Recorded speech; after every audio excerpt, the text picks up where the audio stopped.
back. My name's Grace. If you're new to this, I am doing a series on our TTC fertility journey, as well as the IVF process. So I have a whole playlist that will go over our journey to doing IVF, and then what our experience has been, our stim shots, our transfer, our egg retrieval, and the 2-week wait.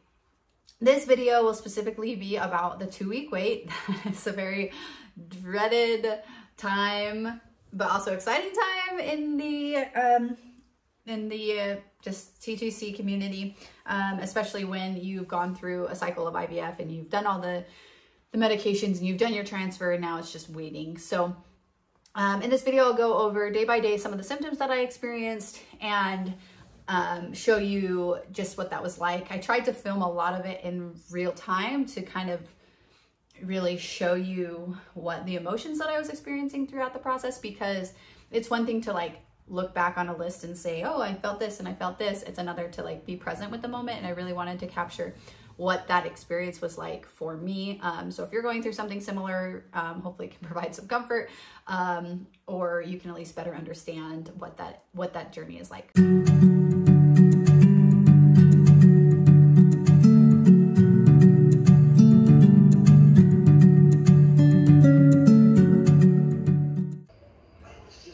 This is how Charlie and I are spending our princess days. So it's day 1 post-transfer.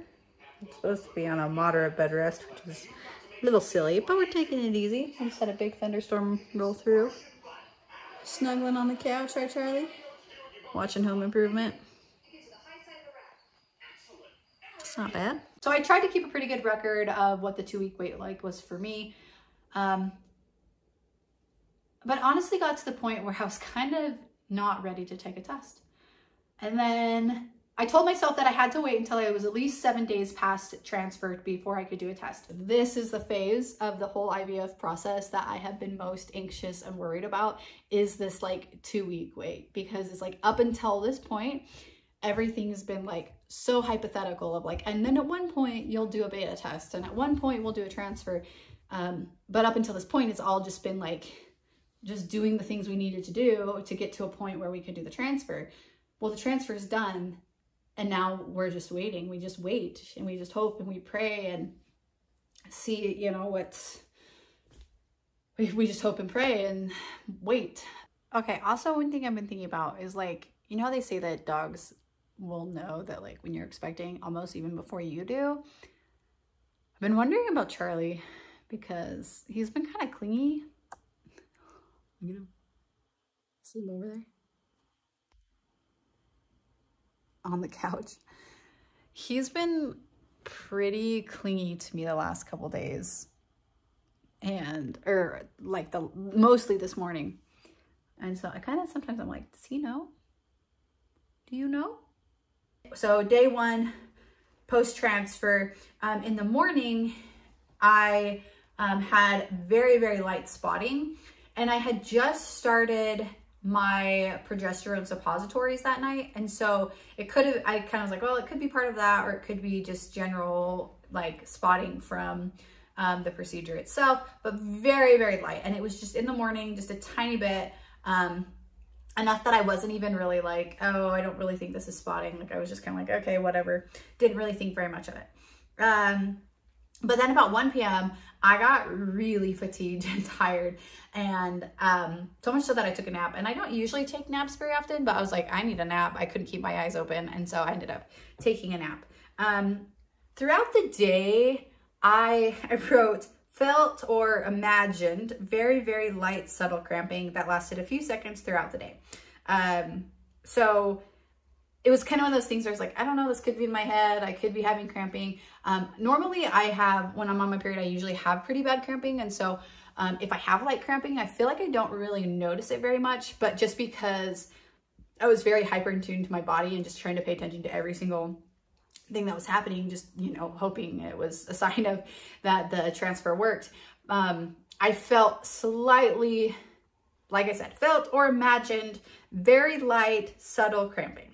Okay, I want to show you this thing. So I haven't bought anything for like any baby stuff or anything throughout this whole process, just because it's been very emotional, very hard, and I didn't want to like get my hopes up and stuff. But I have bought a few things that I wanted to surprise Andrew with if we find out. I'm still trying to decide if I'm going to test or not before the beta. I probably will, honestly, just because waiting for the next 12 days is going to be kind of challenging. But the pregnancy tests that I have already are like 3 years outdated. So I'm like, probably should rely on those. So maybe I'll get some more. But we'll be finding out. So I do my beta plus test on the 12th of June. And so it'll be close to Father's Day because Father's Day is the next Sunday. So I got him these cute little things. I got him this card that says, the only thing better than having you as my husband is having our baby, having you as a papa. So I thought that was really cute. And then I got this for Charlie. I got him a little bandana that says, guess what? Mom's pregnant. So I thought maybe I'll put that on Charlie after we find out. Hopefully it's positive. I may be watching this back in tears because it didn't work. But for now, I'm choosing to be positive. I'm choosing to be optimistic. I'm choosing to be hopeful. So I got that for Charlie. And then, oh my gosh, I feel really silly that I bought this, but I'm kind of happy I did. So I bought this onesie. And it says, and then there were 4. But the 2 hearts, the pop rate, and then the little baby heart. So I bought that to give to Andrew. And I love that I had the pop print on it because Charlie has been such a huge part of our family. We've had him for 4 years. We've been struggling with infertility for 5. We've had him for 4.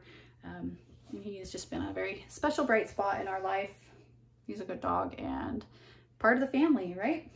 Day 2 past transfer, I had kind of an upset stomach. And once again, had a little bit of spotting in the morning.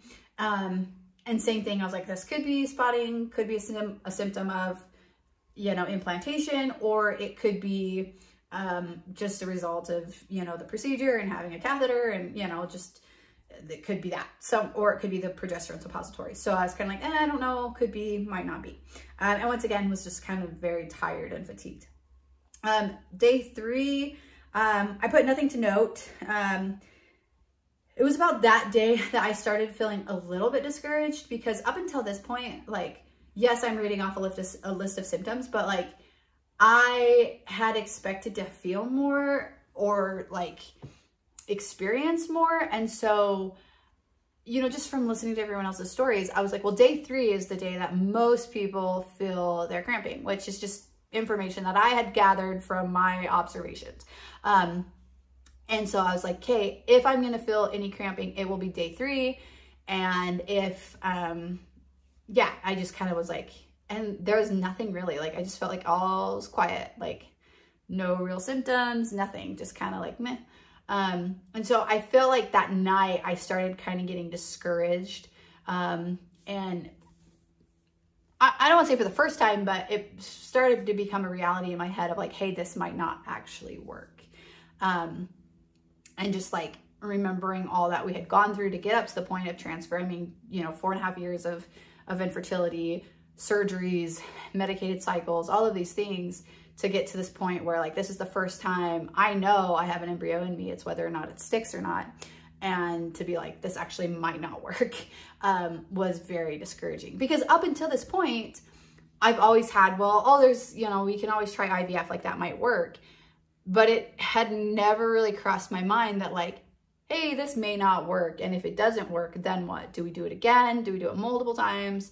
Like, what does that look like for us? And so that doubt started sinking in and starting to be like, okay, this might not work.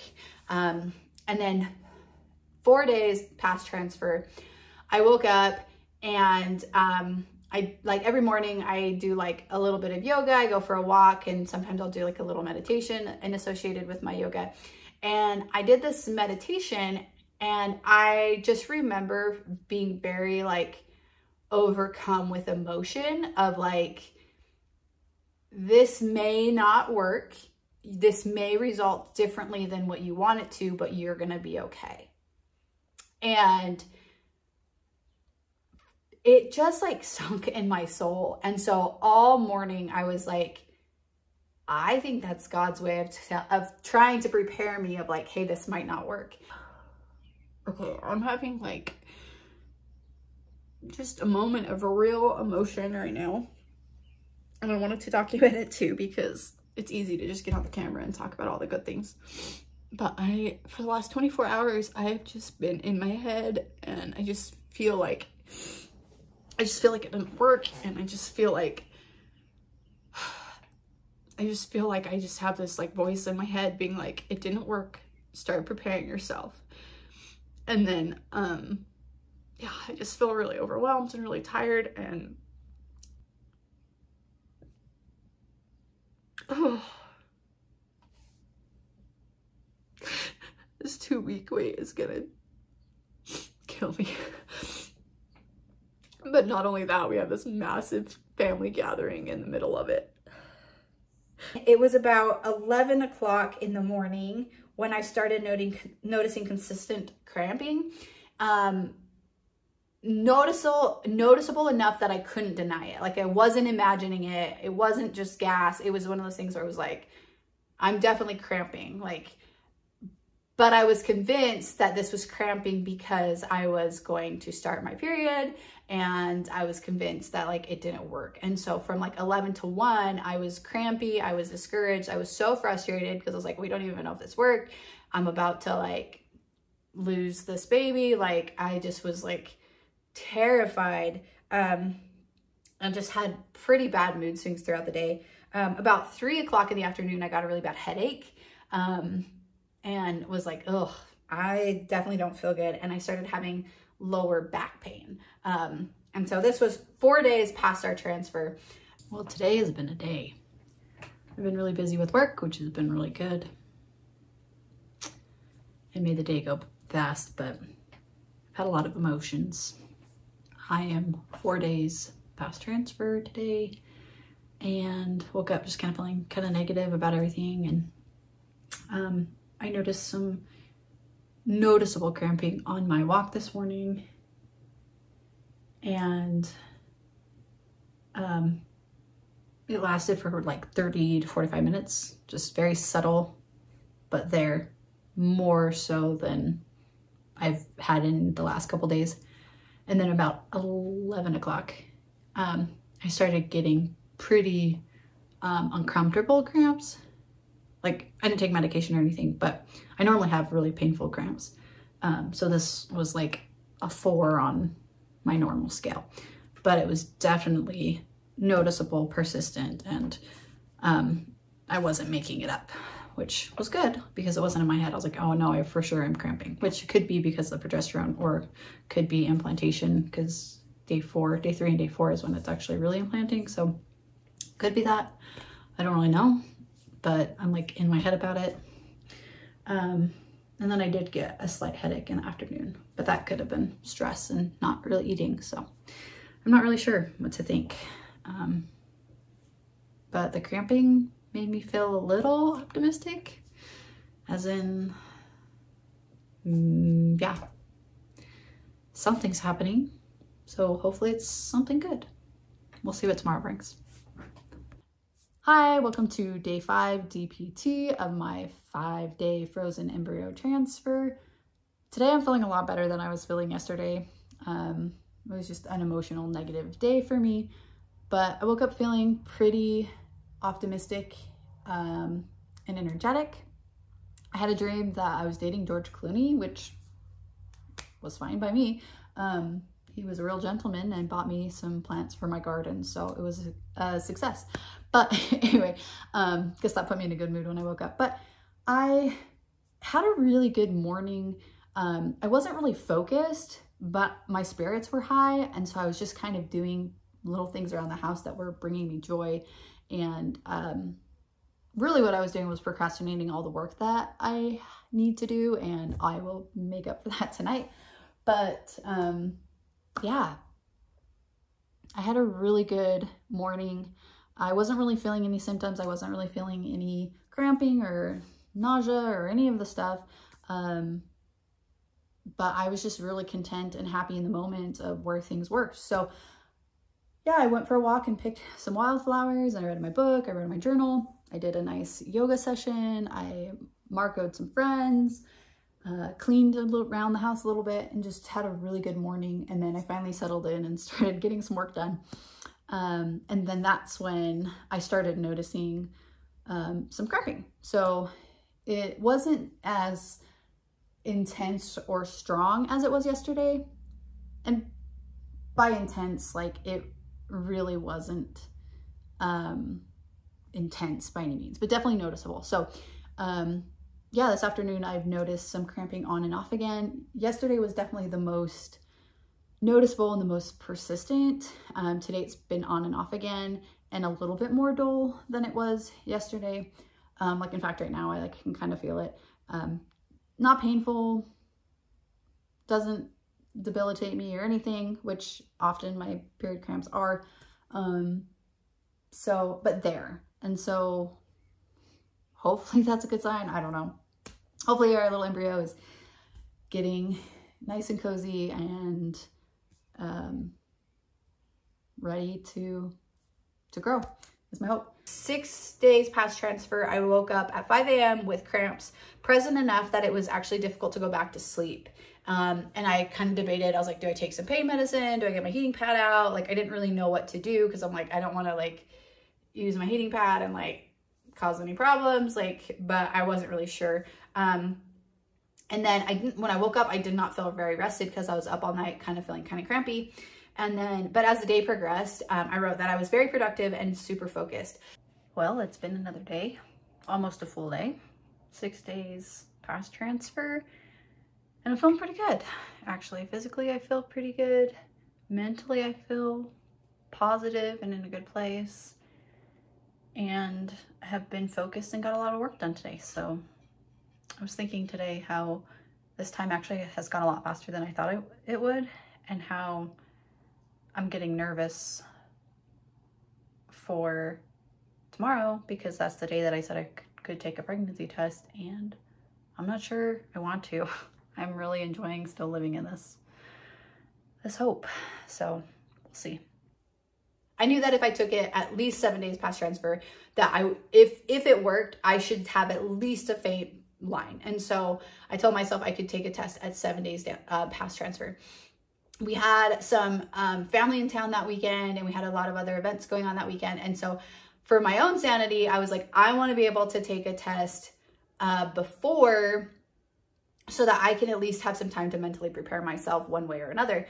And I also kind of, there's different, you know, there's different thoughts on this about whether or not you should test before you take your beta or not. Different people have different approaches. I would say just do what feels right for you. For me, I thought that it would be a lot more difficult to wait than it was. I really enjoyed having kind of this moment of like hope, because for the first time in years, I had the possibility of actually being pregnant, and I wanted that feeling to stay with me a little longer. And so it wasn't as hard to test as I thought. And especially since I had made the commitment that I was going to wait at least a week, those first 6 days were not too hard. Like, I wasn't really tempted to take a test. But then day 7 came, and I woke up and I was like, I'm not ready to test. I'm not ready to do this. And so I actually didn't test on day 7. I just went about my day and didn't test. But then that night I was like, hey, you know, tomorrow's Friday. Andrew will be at work. Here will be a good opportunity for me to take a test. If it's negative, then at least that gives me some time to kind of be alone, to process, to grieve, you know. And then if it's positive, then at least I like have a little bit of time to kind of like soak it in. And then of course, what I wanted to see was the progression of the lines darkening throughout the next several days. So my beta test was scheduled for June 12th, which was a Monday at 8 in the morning. And, which would have been, I think, 11 days past my transfer.